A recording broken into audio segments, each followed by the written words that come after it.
अस्सलाम वालेकुम नाज़रीन, आज 7 बजे में खुशामदीद। मैं हूँ आपके साथ आसमा इकबाल। कौन से मौज़ूआत पर आज हम बात करने वाले हैं ये आपको बताए देते हैं। नाज़रीन, सबसे पहले आज जिक्र होगा प्रोग्राम में वज़ीर आला पंजाब मरियम नवाज़ का। वो इसलिए कि आप जानते हैं कि नून लीग जो है, उनकी जो पार्टी है, उसकी हुकूमत के 365 दिन जो हैं वो तकरीबन मुकम्मल होने वाले हैं। तजावुज़ात के ख़िलाफ़ बिला तफरीक ऑपरेशन, सफाई का बेहतरीन इंतज़ाम, सेहत की सहूलियात में इजाफ़ा, तालीम के शुबे में बहुत ही मुस्बत इक़दामात, ख़वातीन के तहफ़्फ़ुज़ और तरक्की के लिए इक़दामात, और साथ ही साथ अपनी छत प्रोग्राम की इब्तदा। ये सारा कुछ नून लीग की हुकूमत में वज़ीर आला पंजाब ने किया है और आज हम उनके इन सारे इक़दामात को डिटेल में डिस्कस करने जा रहे होंगे। साथ ही साथ जी हम बात कर रहे होंगे हुकूमत मुखालिफ इत्तेहाद की। जहाँ हुकूमत की बात हो रही होगी तो ज़ाहिर है हम अपोजिशन की भी बात करेंगे। कहा यह जा रहा है कि पाकिस्तान में ईद के बाद एक बड़ा सियासी भौंचाल आने वाला है। ये भौंचाल कौन बपा करने जा रहा है, इस पर आज के शो में हम हमारे पैनलिस्ट से बात कर रहे होंगे। और जी जब हुकूमत की बात हो रही है, अपोजिशन की बात हो रही है, तो हुकूमत को अपोजिशन ने, मैं उस अपोजिशन की बात कर रही हूँ जिसको हम तहरीक इंसाफ कहते हैं, उसने एक बड़ा झटका दिया है। झटका यह है कि इस्लामाबाद, रावलपिंडी और लाहौर बार एसोसिएशंस का मार्का जो है वो सर किया गया है तहरीक इंसाफ की जानिब से। किस तरह से पॉसिबल हुआ है और हुकूमती पॉलिसियाँ जो हैं वो क्यों काम में नहीं आई हैं, ये हम डिस्कस कर रहे होंगे। डिस्कस किन से करेंगे जी? डिस्कस हम करेंगे काशिफ रफ़ीक साहब से। सीनियर तज्ज़ियाकार हैं, आप देख सकते हैं मेरे साथ इस्लामाबाद स्टूडियोज़ में तशरीफ़ रखते हैं। साथ ही साथ आप देख रहे हैं इस्लामाबाद स्टूडियो हुई में सीनियर तज्ज़ियाकार शहजाद अनवर फ़ारूकी साहब हमारे साथ मौजूद हैं। मोहम्मद नौशाद अली साहब सीनियर जर्नलिस्ट हैं, सीनियर तज्ज़ियाकार हैं, मुझे ज्वाइन कर रहे हैं लाहौर स्टूडियो से। और लाहौर ही में हमारे साथ सीनियर सहाफ़ी, सीनियर तज्ज़ियाकार शराज हसनात साहब मौजूद हैं।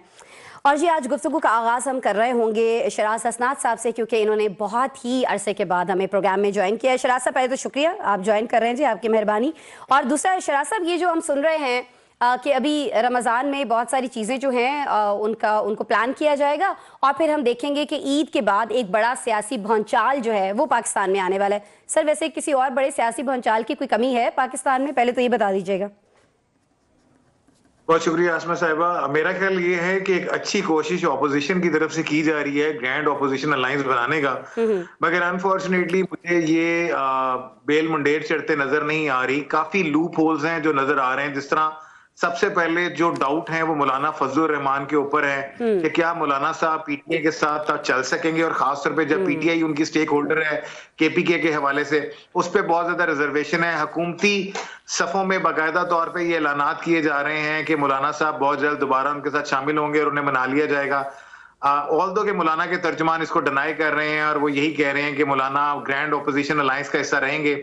जमात इस्लामी अभी तक कुछ चीज फाइनलाइज करने के मूड में नहीं है। जमात इस्लामी हमेशा की तरह अपनी सोलो फ्लाइट करना चाह रही है। अगेन हाफिज नईम के आने के बाद कहीं ना कहीं वो एक्टिव हुए हैं, उन्हें टीवी कवरेजेस मिलना शुरू हो गई हैं, चीजें और सिम्त में जा रही हैं, मगर वो अपनी सोलो फ्लाइट पे ज्यादा यकीन रख रहे हैं, जो जिसमें वो इतने ज्यादा बेनिफिशियल नहीं होंगे। फिर अगर हम बात करें कि जीडीए से मुलाकात हुई, तो जीडीए अगेन एक जो जीडीए की वर्थ थी वो इस इलेक्शन में खो गई, और जीडीए अब उस तरह से वो अपनी इंपॉर्टेंस नहीं रखती, खासतौर पे जब वो सफदर अब्बासी से मिल रहे हैं, बाकियों से मिल रहे हैं। लेकिन एक अच्छी कोशिश है ऑपोजिशन की, खासतौर पे पीटीआई की, जिसमें वो ग्रैंड ऑपोजिशन को साथ मिलाने और चलाने की बातें कर रहे हैं। टाइम उनके पास बेतहाशा है, टाइम हुकूमत के पास भी बेतहाशा है। पूरा रमजान पड़ा है, रमजान के बाद ये पिद्दी और पिद्दी का शोरबा मैदान सामने है, पता चल जाएगा। मगर आहिस्ता आहिस्ता जो वर्थ बनती जा रही थी या थी, उसको जो गवर्नमेंट ने अपनी स्ट्रेटजीज यूज की, उसकी वजह से थोड़ा सा उसका असर जाहिर हो गया है। अगर तो मौलाना ग्रैंड ऑपोजिशन अलायंस में साथ रहते हैं और जुड़े रहते हैं, तो फिर एक बड़ा मुहाज देखने में आएगा, क्योंकि जो स्ट्रीट पार पीटीआई के पास है केपीके से, और जो मौलाना साहब के पास है, उससे हुकूमत के लिए मुश्किलात पैदा हो सकती हैं। अब देखना यह है कि हुकूमत कब तक मौलाना साहब को मना लेती है। इसी के ऊपर ये सारे ग्रैंड ऑपोजिशन अलायंस की यानी सारी की सारी बेस इस पे है। ठीक है, सारी की सारी बेल इस पे। और जब हम जमीयत उलमा इस्लाम की बात करते हैं, काशिफ साहब मैं आपकी तरफ आना चाहूँगी। फेसबुक पर हमने देखा है कि एक बयान जारी हुआ है इस्लाम गौरी साहब की जानिब से। कहना उनका यह है जी कि JUI फेक की अपोजिशन इत्तेहाद में शमूलियत की खबरों से कुछ हलकों को तकलीफ है, जिनको तकलीफ है वही बेबुनियाद खबरें चलवा रहे हैं। तो सर, इसमें उन्होंने ये भी कहा है कि बिल्कुल हम किसी ओहदे के मोहताज नहीं हैं, ना मौलाना साहब को इससे कोई गरज है। तो फिर आपको लगता है कि वाकईतन ये हो रहा होगा सड़कों पर? अगर पीटीआई निकल रही होगी तो JUI फे उनके साथ खड़ी होगी? सर बिस्मिल्लाहिर्रहमानिर्रहीम। देखें, हुकूमत के खिलाफ इत्तेहाद जो बन रहा है ना, ये इत्तेहाद अगर इसी तरीके से मूवमेंट होती रही और ये लोग इकट्ठे होते रहे, भले उनकी हैसियत थोड़ी हो, नंबर गेम थोड़े हो, भले वो जमातें ऐवान से बाहर हों, लेकिन बात यह है कि इस इत्तेहाद में अगर ये बात यकसुई के साथ आनी शुरू हो गई कि जो इलेक्शन है वो उसके रिजल्ट तस्लीम नहीं किए जाएंगे, उसके अंदर ये धांधली हुई, ये मामलात हुए, तो उसके बाद तमाम अपोजिशन अगर इकट्ठी हो गई तो यही सारा सिनेरियो, ये याद रखिएगा, यही सारा इस टाइप का सिनेरियो जो था वो तहरीक इंसाफ की हुकूमत के खिलाफ ही बना था। 2-3 बड़ी जमातें थी, नून लीग, पीपल्स पार्टी और JUIF, और उन्होंने ये सारा काम किया, लेकिन विदिन पार्लियामेंट किया। उस वक्त भी MQM, काफ लीग सारी, और उस वक्त के जनरल बाजवा साहब जो है, इमरान खान साहब कहते थे मेरे आइडियल ताल्लुकात है और बड़े कॉन्फिडेंस के साथ थे। अपोजिशन की जो हिकमत अमली होती है, जो काम होता है, वो लेता है टाइम। उस टाइम के बाद चीजें ना शेप अप होती हैं। देखिए, मैं ये समझता हूं कि हुकूमत अगर इतनी कारगर हो रही है अपनी हिकमत अमली के तहत, जैसे मेरे भाई शराज साहब कह रहे थे, तो आप देखें ना, जो इलेक्शन हुए बार्स के तमाम घोड़े खोल लिए, तमाम चीजें कर ली, नहीं जीत सके। सो आप देखें कि साफी सड़कों पे, वकला सड़कों पे, 26वीं आईनी तरमीम हिचकोले में, और उसके बाद ये तमाम पॉलिटिकल सिनेरियो जो उनसे अपोजिशन इकट्ठी हो रही है। और याद रखिए, जो ग्रैंड अपोजिशन अलायंस बन रहा है, उसमें वो अकाबरीन भी शामिल है जिन्होंने 30-30, 35-35 साल नवाज शरीफ साहब के साथ मिलकर सियासत की। वो लोग भी शामिल है जिन्होंने माजी की करीब की जो इत्मीनान है उसमें अपना हिस्सा डाला। वो लोग भी मौजूद है जिनको पता है कि पावर कॉरिडोर को कैसे हैंडल करना है, सियासत को कैसे हैंडल करना है। इस सारे अपोजिशन ग्रैंड अलायंस में सिर्फ एक मामला रुका हुआ है। वो क्या? वो ये तो समझ रहे ना कि फजल रहमान साहब साथ जाएंगे या नहीं जाएंगे। मैं ये देख रहा हूं कि अगर तहरीक इंसाफ समेत तमाम अपोजिशन जमातें इस बात पे एग्री कर गई कि मौजूदा असम्बलियां 5 साल मुद्दत पूरी करेंगी, इन हाउस तब्दीली की जा सकती है, तो मुझे कभी इम्कान है कि पीपल्स पार्टी भी इसका हिस्सा बन जाएगी, देर या बजल्द।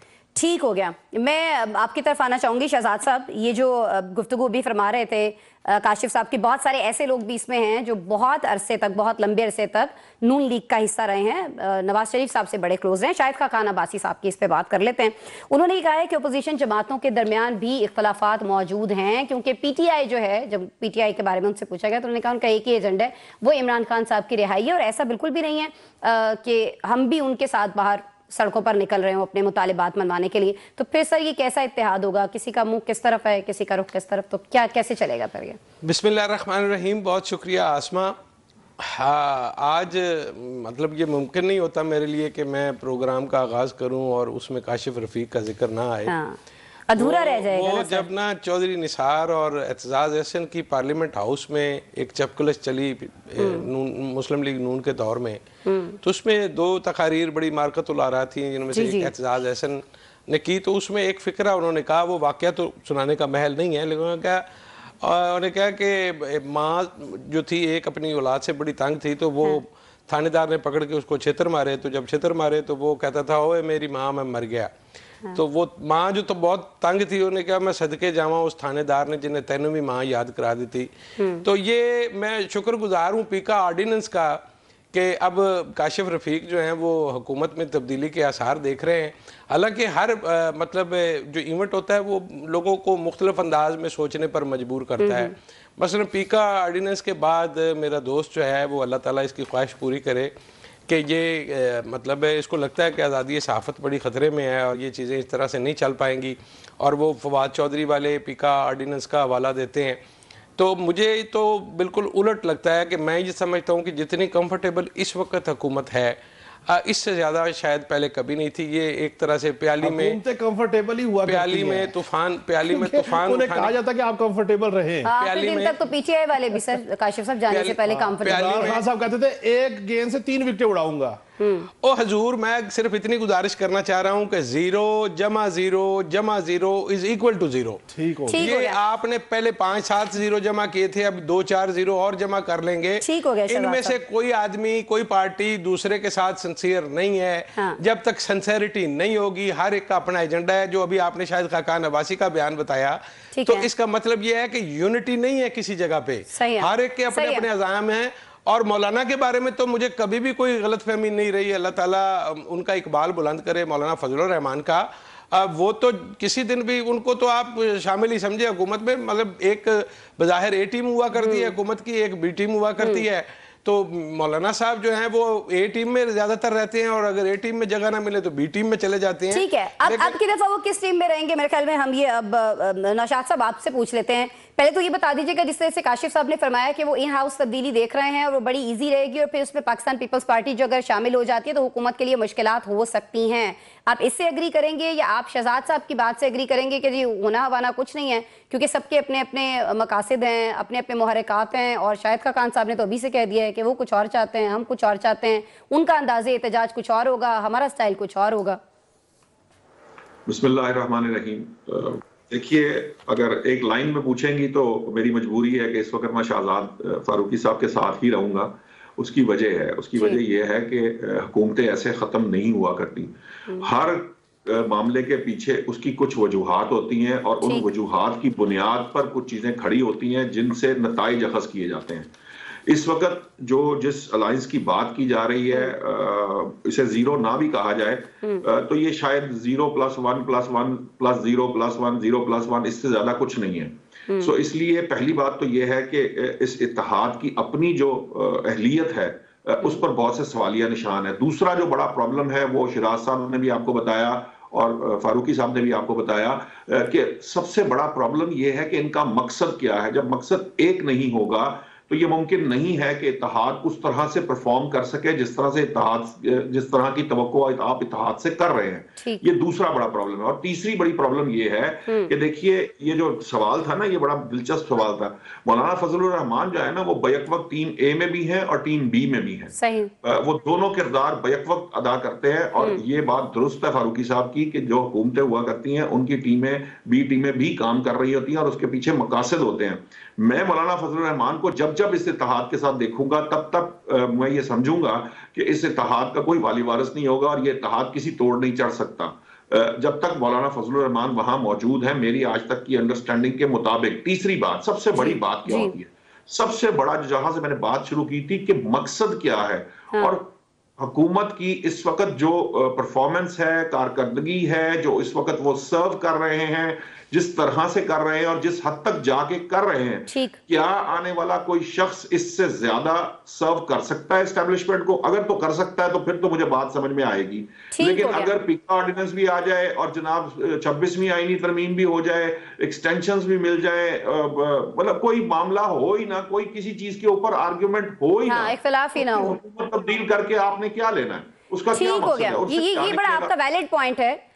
और दूसरी चीज जो काशिफ साहब ने फरमाया और जिसका इख्तिलाफ तो है, नौशाद साहब ब्रेक के बाद कर लेते हैं ना डिस्कस की इख्तिलाफ क्या है। हुकूमत के इत्तेहादियों का इख्तिलाफ तो है, और मैं तवातर से कह चुका हूं कि अहद चीमा की जात पे इख्तिलाफ है। अब उसके अलावा दो मुजरा और है, उन पे भी इख्तिलाफ है। ब्रेक के बाद बता देता हूं सर। चले नौशाद साहब, काशिफ साहब, ब्रेक लेनी है, ब्रेक लेनी है, नीचे होता ही नहीं है, ब्रेक लेनी है। और जब हम अपोजिशन अलायंस की बात कर रहे हैं नाज़रीन, तो देखना यह भी है कि जब इस अलायंस के अंदर वुकला और सहाफ़ी भी शामिल हो जाएंगे तो फिर भी क्या ये अलायंस जो है हुकूमत का कुछ नहीं बिगाड़ पाएगा। इस पर बात करते हैं। जो बात काशिफ साहब कहना चाह रहे हैं वो भी ब्रेक के बाद आपके सामने रखते हैं।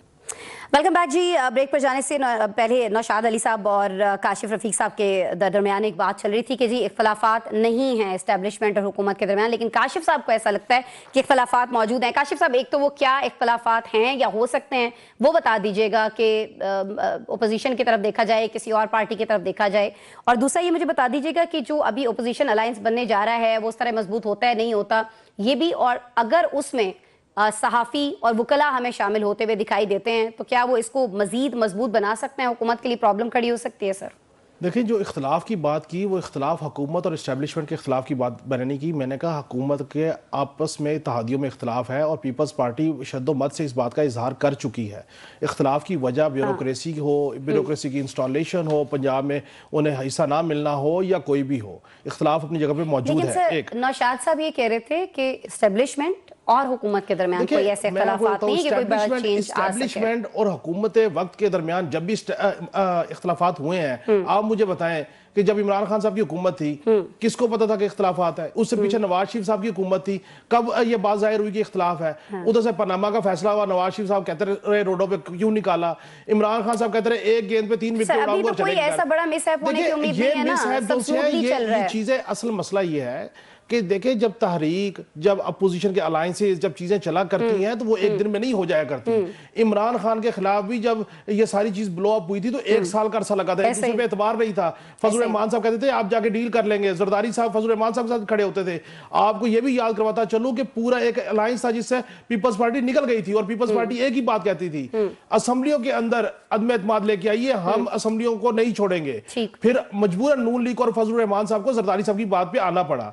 जो दूसरी बात है, अगर हुकूमत इतनी अच्छी कार परफॉर्म कर रही है, हुकूमत के पास देने के लिए बहुत कुछ होता है, हुकूमत के पास वसाइल बहुत कुछ होते हैं। हजूर आपके 3 बड़ी बार्स हैं, लाहौर बार है, रावलपिंडी बार है, इस्लामाबाद बार है। चलो इस्लामाबाद बार में जो सेक्रेटरी जीते हैं 16 वोटों से जीते हैं हुकूमती इत्तेहाद के, एहसन बॉन्ड ग्रुप के, और जो सदर साहब है वो कितनी लीड से जीते हैं, और एक ही उम्मीदवार थे सदर के जो जिसके ऊपर आजम नजीर तारण साहब और एहसन बॉन्ड साहब खड़े थे। Lahore high court bar SVEEP कर गई, आपका रावलपिंडी बार जो है वो हुकूमती ग्रुप हार गया।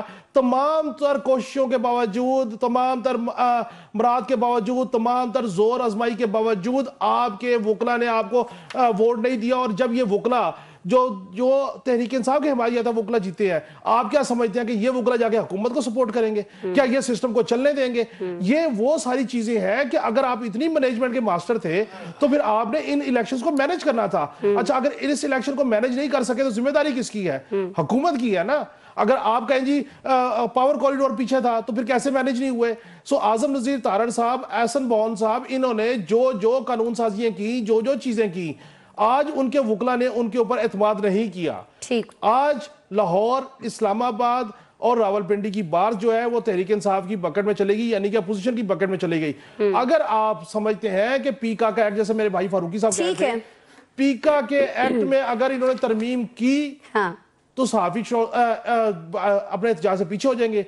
ना तरमीम हो या पीका एक्ट में ये बाजोर जिद रहे तो फिर मैं इस तहरीक को, इस अलायंस को आगे जाता देख रहा हूं।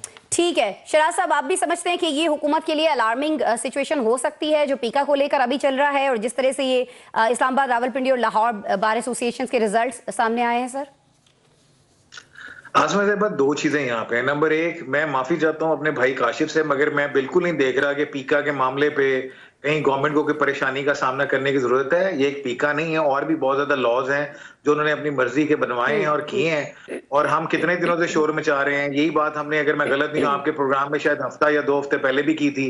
उस हफ्ता या 2 हफ्ते में क्या हुआ? तो गवर्नमेंट आराम से जो वो चाह रही है, आराम से अपनी मर्जियां कर रही है।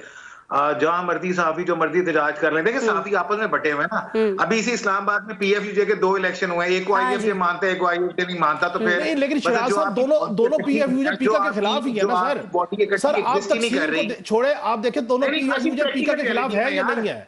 कोई सहूलतकारी तो नहीं दे रहे ना पीका को।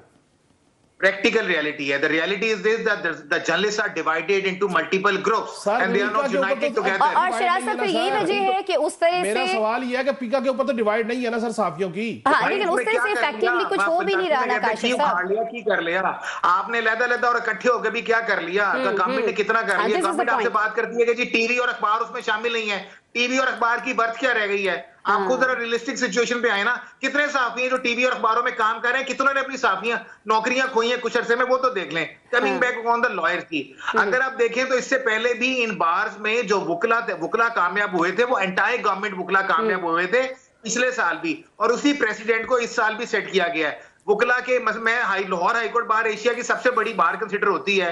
उसके इलेक्शन बायोमेट्रिक के ऊपर होते हैं, उसके अंदर कोई फॉर्म 45 फॉर्म 47 नहीं है। इधर इलेक्शन खत्म होते हैं, उधर आधे घंटे के अंदर अंदर रिजल्ट सारा का सारा अनाउंस हो जाता है। तो वहां पे हुकूमत कैसे अपना रोल इंटरफेस कर सकती थी? क्या था? एक बड़ी अचीवमेंट उन्होंने ले ली, जो वो अपना उस बार की ले ली, जो काशी बता रहे हैं सेक्रेटरी की। बाकी जगहों पे क्या रहा? और 1 साल में वकला ने क्या कर लिया? जो बार हुकूमत के खिलाफ जीती हुई थी, उन्होंने उस 1 साल में क्या कर लिया? तो देखिए, मैं माफी चाहता हूं, मगर जिस तरीके से फोर्स यूज करके, मुख्तलिफ चीजें यूज करके गवर्नमेंट ने अपने एंटायर मूवमेंट्स को, पॉलिटिकल पार्टीज को, जर्नलिस्ट को, वकला को दबाए रखा हुआ है। कोई बंदा पंजाब से तो बाहर निकलने को तैयार नहीं है। मुझे बताए ना, पीटीआई रोज एहतजाज की कॉल देती है, आज आप रिस्ट्रिक्शन खत्म करें, आज इससे बड़ा एहतजाज कोई नहीं होगा।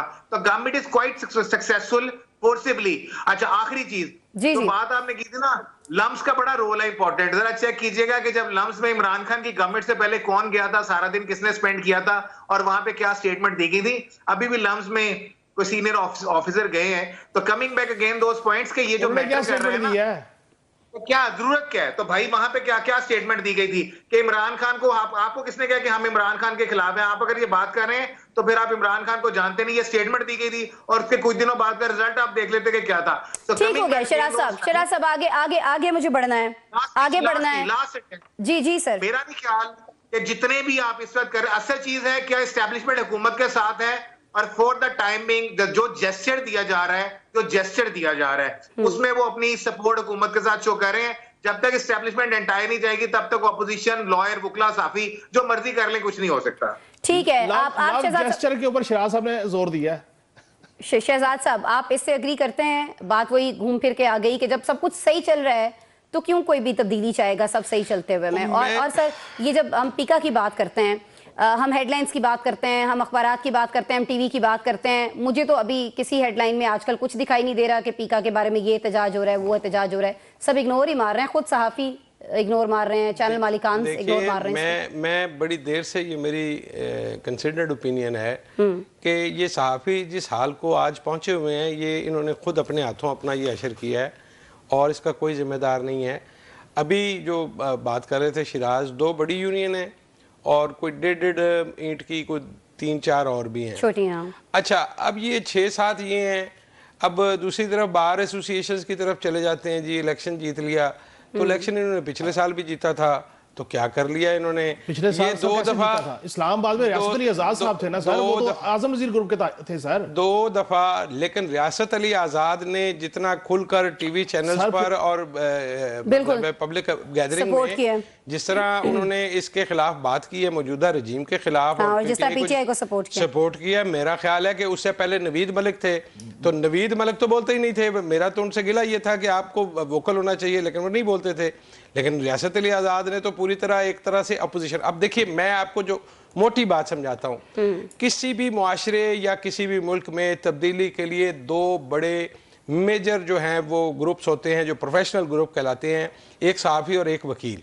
हाँ। ये दोनों तबकात को में भी यही 2 ग्रुप्स नहीं, ये हर जगह पे यही हैं। अच्छा। जब भी कहीं आप तब्दीली की तहरीक देखेंगे तो उसमें इन मेरे ज़हन में सर एक ही ग्रुप आता है, लेकिन ज़ाहिर है उसका नाम नहीं ले सकते। लेकिन आप देखिए, आप बहुत समझदार हैं, अब जाहिर है मुझे उस समझदारी के नुक्ते पर पहुंचने के लिए थोड़ा टाइम लगेगा, लेकिन मैं आपको एक मोटी बात बता रहा हूं। हिम्मत अगर कह लें, मेरे ख्याल में ज्यादा सूट करेगा। दो ग्रुप हैं प्रोफेशनल, उन दोनों का तकसीम दर तकसीम जिस तरह से बेड़ा गर्क किया गया है, मुझे नहीं लगता कि कोई भी तहरीक, कोई भी तब्दीली की बात जो है वो आगे बढ़ पाएगी। ये सारे का सारा वही एक दिखाने के लिए कुछ हो रहा है, लेकिन मेरे नजदीक अभी फिलहाल ऐसी कोई पोजीशन नहीं है कि जिसमें कोई प्रॉब्लम आ सके। हाँ, अगर कोई प्रॉब्लम आई भी तो मैं पहले भी कह चुका हूँ, वो नवंबर तक मुझे कोई प्रॉब्लम नहीं नजर आती। नवंबर के बाद मैं सोच सकता हूँ कि हाँ शायद। ठीक है नौशाद साहब, आपको भी लगता है कि जो बार एसोसिएशंस के इंतखाबात के रिजल्ट्स आए हैं, इसके बावजूद हुकूमत को कोई वो होने की जरूरत नहीं है, अलार्मिंग सिचुएशन नहीं है उसके लिए? क्योंकि जब आपस में इत्तेफाक नहीं है, चाहे वो वकला तंजीमें हों, चाहे वो मीडिया तंजीमें हों, सहाफती तंजीमें हों, तो फिर हुकूमत को भी घबराने का नहीं आया वक्त अभी? देखिए, आप अगर थोड़ा सा इसको ओपोजिट साइड से लें, जब नवाज शरीफ की हुकूमत गई तो उस वक्त बार्स में किसकी हुकूमत थी?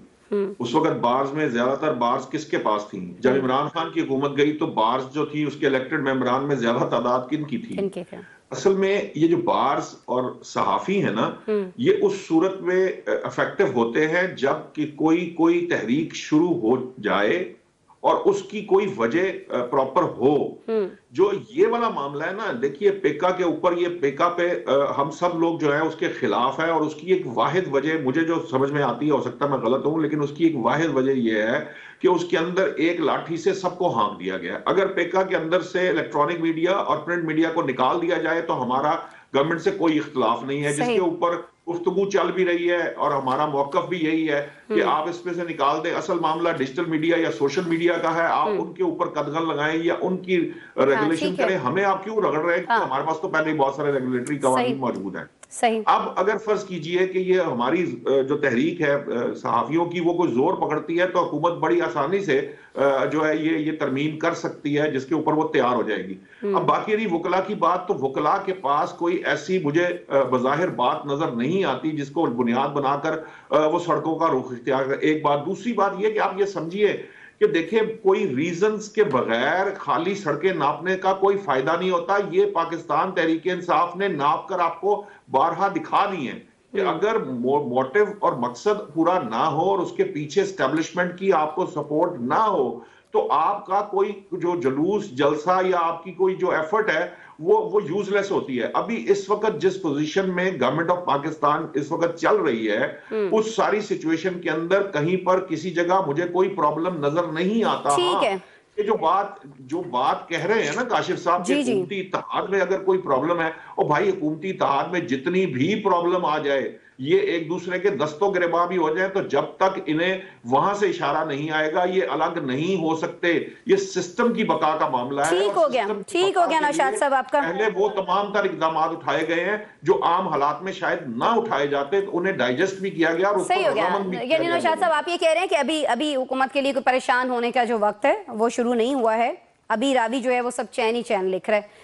नाज़रीन ब्रेक लेते हैं, ब्रेक के बाद जब मिलेंगे तो आप सभी जानते हैं कि 1 साल जो है पंजाब हुकूमत का वो मुकम्मल हो गया है और इसी सिलसिले में एक रिपोर्ट जो है मरियम औरंगजेब साहिबा की तरफ से जारी की गई है और कहा यह गया है इस रिपोर्ट के बारे में कि हुकूमत के पहले 365 दिन की डिटेल्स हैं। मरियम नवाज साहिबा ने ये इनफैक्ट रिलीज़ की है। मरियम नवाज साहिबा ने ज़ाहिर है बड़ा सारा काम किया है पंजाब के अंदर आवाम के लिए। वैसे क्या काम है जो खुद वो हाईलाइट कर रही हैं, वो कौन से काम है जिनको वहाँ के अवाम भी अब सराहने पर मजबूर हो गए हैं, इस पर हम बात करेंगे एक ब्रेक के बाद। वेलकम बैक जी। हम बात करेंगे पंजाब हुकूमत के 1 साल पर जो मुकम्मल हो चुका है। 365 दिन कैसे रहे हैं, इस पर मरियम नवाज साहिबा की जानिब से एक रिपोर्ट भी जारी की गई है और इस रिपोर्ट में वो सारे काम जो मरियम नवाज साहिबा की हुकूमत ने किए हैं उनको हाईलाइट किया गया है और इस बात से कोई इनकार नहीं कर सकता है, चाहे उनके मुखालिफिन भी हों, कि मरियम नवाज साहिबा ने नो डाउट पंजाब के अंदर वो कुछ कर दिखाया है जो अब से पहले की हुकूमतें, चले उस्मान बुज़दार साहब की हुकूमत को ले लीजिए ना, बड़ी सारी एक्सपेक्टेशंस थी पीटीआई से, पीटीआई के सपोर्टर्स को, आम आवाम को, लेकिन हुआ क्या, कुछ भी नहीं ऐसा हो पाया आवाम के लिए जिसको हाईलाइट किया जाता। बल्कि अब खुद पीटीआई वाले जो है वो कहते दिखाई देते हैं कि उस्मान बुज़दार साहब का जो इंतखाब है वो एक बड़ी गलती था। लेकिन नून लीग जिस पर बहुत ज़्यादा हमें बात करती हुई दिखाई देती है और जिसको अपनी एक बड़ी शानदार कारनामा समझती है और यकीनन समझना भी चाहिए है, वो मरियम नवाज साहिबा की परफॉर्मेंस है पंजाब के अंदर। इसी परफॉर्मेंस पर हम बात करेंगे जी। शराज हसनात साहब, मैं आपकी तरफ आऊँगी चूँकि आप लाहौर में मौजूद हैं। शराज साहब देखें, सियासी मुखालिफत अपनी जगह, मुखालिफत जाहिर है कि एक दूसरे के ऊपर इल्जामात भी धरते हैं, करप्शन की भी बात होती है, बहुत सारी बात होती है, लेकिन जब हम लाहौर में एंटर होते हैं, रावलपिंडी में एंटर होते हैं, पंजाब के दीगर शहरों की जब हम बात करते हैं, वहाँ पर हमें तजावुज़ात जो हैं वो हटती हुई दिखाई दे रही हैं। सफाई के बेहतरीन इंतजामात हमें दिखाई दे रहे हैं। हेल्थ की जब हम बात करते हैं तो हेल्थ के अंदर हमें बहुत सारी चीज़ें जो है, बहुत सारी फैसिलिटीज़, बहुत सारे नए हॉस्पिटल्स जो हैं वो बनते हुए दिखाई दे रहे हैं। स्टूडेंट्स के लिए बहुत ज़्यादा काम हो रहा है। तो इस 1 साल के अंदर जितना कुछ मरियम नवाज साहिबा डिलीवर कर सकती थी सर, उन्होंने किया है। आप कुछ कमेंट करना चाहें अगर? आसमा साहिबा, आपने अपनी सीएम की सारी खूबियां तो गंवा दी। मेरा नहीं ख्याल मेरे लिए आपने कुछ छोड़ा है। बहरहाल 1 साल 26 फरवरी 2024 सर अगर गलत गिनवाई है तो वो बता दें सर, जो मैंने बताया है वो सब उन्होंने किया है ना सर।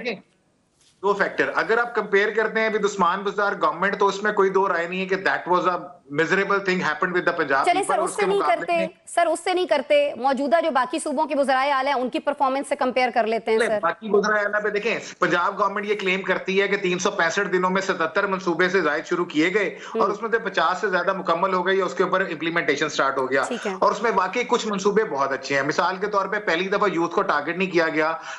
लैपटॉप स्कीम पहले होती रही, जो अंडर वाटर रिजर्वायर का मंसूबा है वो बुज़दार गवर्नमेंट का था। ग्रीन लाइन पहले भी यहाँ पे बनी, वो किया गया था। कुछ अच्छी चीजें हैं, धीरानी प्रोजेक्ट है। ये अभी इलेक्ट्रिक बसों के ऊपर शर्जील मेमन साहब ने कहा कि जी ये गलत है और उसमें उस्मा बुखारी साहबा की जो ट्विटर पे मसले मसाइल चले वो भी सामने थे कि जी सिंध गवर्नमेंट इसको शुरू कर चुकी है। किसान कार्ड पहले भी इनिशिएटिव किसान कार्ड के लिए जा चुके हैं, हुए मगर आसान कर दे। पिछली गवर्नमेंट में भी मुझे याद है असलम मियां असलम इकबाल थे तो उस्मान बुज़दार ने। सर टाइम कम है बस सर, हाँ ये नाम बता दीजिएगा, मरियम नवाज साहिबा की कारकर्दगी अच्छी रही या नहीं रही? कुछ चीजें अच्छी हैं, कुछ ट्रांसप्लांट जो ट्रांसप्लांट्स वाले हैं वो अच्छे हैं। सड़कों की तमीर हमेशा होती रही है, तजावुज़ात के खिलाफ ऑपरेशन होते रहे हैं, मॉडल विलेजेस हमेशा बनते रहे हैं, ज़राई ट्यूबवेल ऑलरेडी यूएसएड के फंडिंग प्रोजेक्ट थे मुसलसल होते रहे हैं, खवातीन को कर्जे मिलते रहे। देखें, autism school is a good thing, Dhirani project is a good thing, electric bikes is a good thing, laptop होते रहे हैं, क्लिनिक्स ऑन व्हील का पहले भी मंसूबा शुरू हुआ। मगर देखिए मल्टीपल चीजें हैं। असल चीज ये है कि सॉरी शराज साहब टाइम खत्म हो गया। आई एम रियली सॉरी, बहुत माजरत। मैं काशिफ रफीक साहब आपकी तरफ आऊंगी। अभी सर 1 मिनट है आपके पास भी काशिफ साहब, प्रोड्यूसर मेरे जो है ना बार बार मुझे कान में बता रहे हैं कि टाइम खत्म हो गया। मुझे बस काशिफ साहब ये बता दीजिएगा, प्रोग्राम पहले से चल रहे थे या अभी नए प्रोग्राम शुरू किए हैं? मेरे ख्याल में हमें ये तो एडमिट करने की जरूरत है कि अगर पहले कोई प्रोग्राम रुका हुआ था तो उसमें भी हमने देखा कि उसमें एक तसलसल हमें दिखाई दिया, कुछ नए प्रोग्राम शुरू हुए जिससे स्टूडेंट्स भी खुश दिखाई देते हैं और पंजाब के अवाम भी। सर इससे इनकार तो नहीं कर सकते। देखें, बात यह है कोई नया प्रोग्राम है या पुराना प्रोग्राम है, जी। अगर वो आवाम की सहूलत के लिए यकसुई से चल रहा है तो उसको अप्रिशिएट करना चाहिए। बिल्कुल। अब वज़ीर आला पंजाब ने अपनी कारकर्दगी रिपोर्ट सबके सामने रख दी है, बाकी वज़ीर आला भी अपनी रिपोर्ट दे दें कि 365 दिन में उन्होंने क्या किया, एक साल में क्या किया, क्या लोगों को आसूदगी हासिल हुई। लेकिन मैं ज़ाती तौर पर यह समझता हूँ कि एक चीज़ जिसके ऊपर जिसको दोबारा अनडू होने से बचाना चाहिए, मेरी तजवीज़ ये है कि जो भी तजावुज़ात के खिलाफ बिला तफरीक ऑपरेशन हुआ है पूरे पंजाब में, और जो सफाई का एक सिस्टम एवेल्युएट हुआ है और उसको जो इन्होंने एक्टिवेट किया है, मैं ज़ाती तौर पर समझता हूँ कि इस पे फोकस करना चाहिए कि दोबारा गंदगी जो सी है वो ना हो सके और तजावुज़ात पर दोबारा ना खड़ी हो सके, क्योंकि ये तजावुज़ात ही बेसिकली असल में सबसे बड़ा मसला है कि, और ये बड़ा ऑपरेशन था, सियासी लोग इसमें इन्वॉल्व थे, बहुत पावरफुल लोग इन्वॉल्व थे, उन सब को डिसऑन करना और बिला तफरीक तजावुज़ात का ऑपरेशन करना, मैं समझता हूँ कि ये एक काम जो है बाकी बहुत सारे कामों से मुझे हैवी लगता है। उस पे हावी दिखाई देता है। शहजाद साहब, अच्छा देखिए, मैं आपको बताऊं कि सच्ची बात यह है कि पहले कुछ अरसे तक तो मैं मौजूदा हुकूमतों को तनकीद का निशाना बनाता रहा। उसकी बुनियादी वजह यह थी कि मेरे ज़हन को वो डिफैक्टो और डी जोरो वाला सवाल जो था वो तंग करता था। लेकिन अगर हम इसको एक हकीकत मानकर चलें तो दो चीज़ें आपके सामने आएंगी। एक तो ये है कि ये बेसिकली मरियम नवाज़ की लॉन्चिंग थी, तो वो लॉन्चिंग बड़ी अच्छी हो गई है, उनको बड़ा अच्छा स्टार्ट मिल गया है, वो काम भी कर रही हैं, वो लोगों के पास भी जा रही हैं। मेरे नज़दीक मियां नवाज शरीफ का जो प्लस पॉइंट था वो यही था कि वो लोगों के पास जाते थे, और अगर अब मरियम नवाज ने लोगों के पास जाना शुरू किया है तो मेरे नज़दीक ये बड़ी अच्छी बात है, क्योंकि पीपल कॉन्टैक्ट जो है वो सबसे ज़्यादा काम आता है। इसी तरह से मेरे नज़दीक इनकी जो सीनियर वजीर हैं मरियम औरंगजेब साहिबा, वो उनका बहुत अच्छे से साथ दे रही हैं। आजमा बुखारी बहुत अच्छा काम कर रही हैं।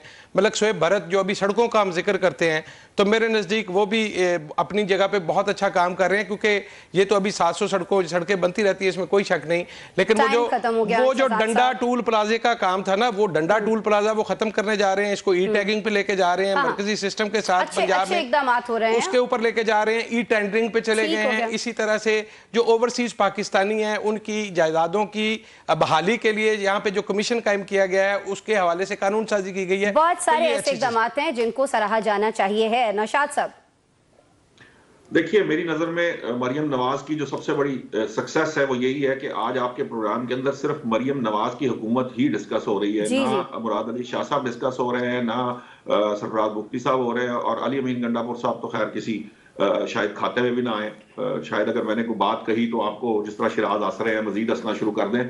मामला ये है कि देखिए, मरियम नवाज ने उस वक्त जब कोई शख्स जो है वो मुस्लिम लीग नून के साथ खड़े होने को तैयार नहीं था, उस वक्त उन्होंने अपनी सर्वाइवल की जंग लड़ी, और अब मुस्लिम लीग नून को बचाने में सबसे बड़ा किरदार है। और उनकी जो कामयाबी है वो ये है कि उनकी जो टीम है इस वक्त यंग टीम है, तमाम वज़रा बशमूल मरियम औरंगजेब साहिबा बेहतरीन तरीके से काम कर रहे हैं, और हर 5वें दिन एक प्रोजेक्ट लॉन्च करने का मतलब ये है कि वाकयातन पंजाब में काम हो रहा है, और वो होता नजर भी आ रहा है। तमाम पार्टिसिपेंट ने इससे एग्री किया है कि काम होता नजर आ रहा है। तो टाइम खत्म हो गया, I am really sorry. Naushad साहब, बहुत शुक्रिया आपके वक्त के लिए। काशिफ रफीक साहब, शहजाद अनवर फारूकी साहब, शराज हसनात साहब, आप तमाम लोगों का बहुत शुक्रिया। और नाज़रीन, नो डाउट इस बात में कोई शक नहीं है कि मरियम नवाज साहिबा को कहा जा सकता है कि उनको ये क्रेडिट जाता है कि उन्होंने जिस तरह से मकबूलियत नीचे आई थी मुस्लिम लीग नवाज की, उस गिरती हुई मकबूलियत को संभालने में बहुत ज़्यादा किरदार अदा किया है। 24 आवर्स वो हमें एक एक्टिव वज़ीर आला के तौर पर काम करते दिखाई दी हैं, चाहे उनकी जो टीम है वो थिएटर्स में जाके छापे मार रही हो, चाहे जो मोटरसाइकिल के लिए अलग लेन बनाना हो, छोटे छोटे इक़दाम हों, या फिर सेहत के और तालीम के मामले में बेहतरीन और बड़े इक़दाम हों, इनको सराहा जाना चाहिए। कारकर्दगी रिपोर्ट उन्होंने सामने रख दी है, और शराज साहब ने भी फरमाया, नौशाद साहब ने, कि जी बाकी वज़राए आला जो हैं वो इस पोजीशन में भी दिखाई नहीं देते कि वो अपने 365 दिन की कारकर्दगी सामने रख सकें। तो जहाँ पर जो अच्छा काम हो रहा हो उसको यकीनन सराहा जाना चाहिए। इसी नोट पर प्रोग्राम का इख्तिताम करते हैं, कल मिलता है।